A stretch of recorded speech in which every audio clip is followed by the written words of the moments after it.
Shabbat Shalom, everyone. It is the seventh day of the week, and I have Galatians chapter 4, verses 8 and 9 for you. Are the commands, the laws of the Creator of the universe actually weak and beggarly elements?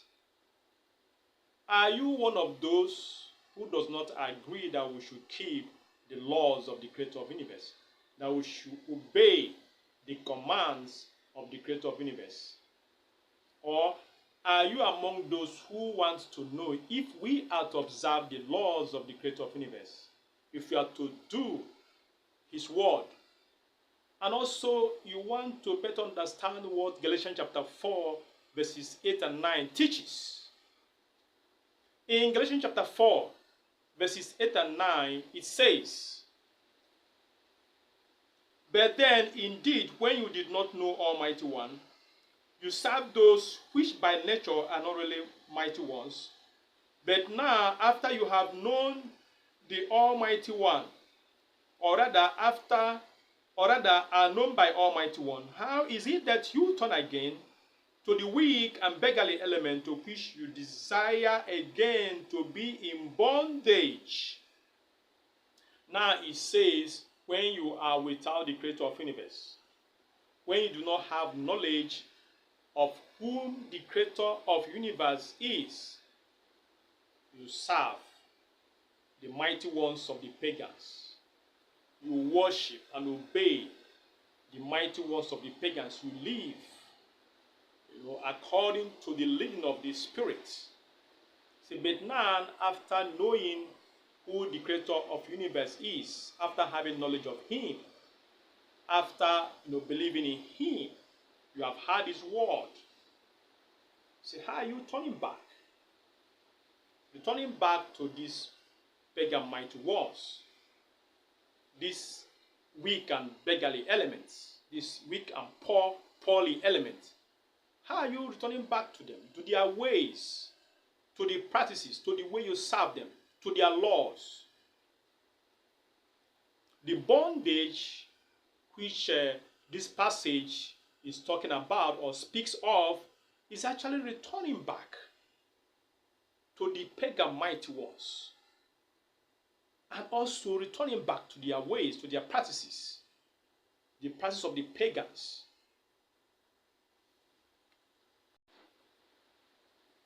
In Galatians 4, verse 3, it says, "So we also, when we were children, we are under the elementary matters of the world, being enslaved." In Colossians chapter 2, verse 8, he said, "See to it that no one makes a prey of you through philosophy and empty deceit, according to the tradition of men, according to the elementary matters of the world, and not according to Messiah." So, he says, "See it that no one makes a prey of you through philosophy and an empty deceit." The word of Almighty One is not empty deceit, is not philosophy of men, is not tradition of men, is not the elementary matters of the world. The word of Almighty One is righteousness. His laws are righteousness. His commands are righteousness. The top command or commandment of all, as we have in Matityahu, which they call Matthew 22, verse 37. Matthew 22, verse 37. And also Deuteronomy chapter 6, verses 4 and 5. Matthew, that is Matithia 22:37, it says, "And Yahushua said to him, you shall love Yahweh your Almighty One with all of your heart, and with all of your being, and with all your mind."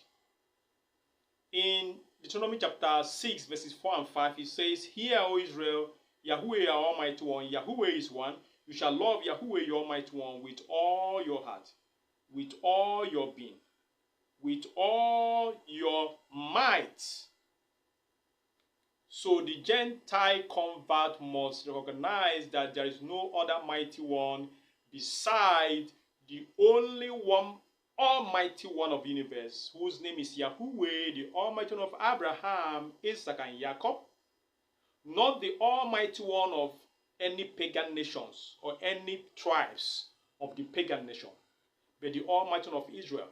And we must love him with all of our heart.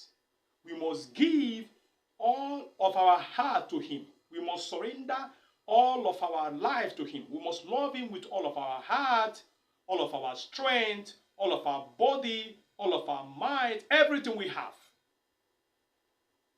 We don't have to divide our body, our heart, and love, with these pagan mighty ones, and at the same time, professing faith and committing ourselves to the Creator of the universe. It does not work. No going back to using the names of these pagan mighty ones. We have the instructions from Exodus 23, Exodus 23 verses 13. It says, "In all that I have said to you, take heed, and make no mention of the name of other mighty ones, let it not be heard from your mouth."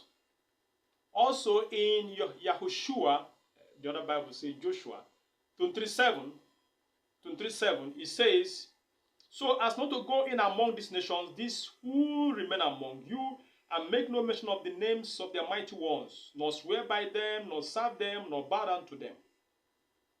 No to using this pagan mighty one's name, and no to returning back to the practice of the pagans. No to keeping their festivals, New Year festival, Christmas, Easter, January New Year, birthday celebration. All these are paganism. All these are actually pagan practice and much more. We have to commit ourselves to loving the Creator of the universe with all of our heart and soul and mind. We have to cherish his word. We have to obey him. We have to observe his laws, his commandments, and we have to keep doing them because they are necessary for our salvation. Thank you for listening. Remain blessed. Bye-bye. I'm not going back to the beggarly element. I'm not going back to a life so untrue. I'm not going back to the beggarly element. After all that God has brought me through, can't go back. Can't go back.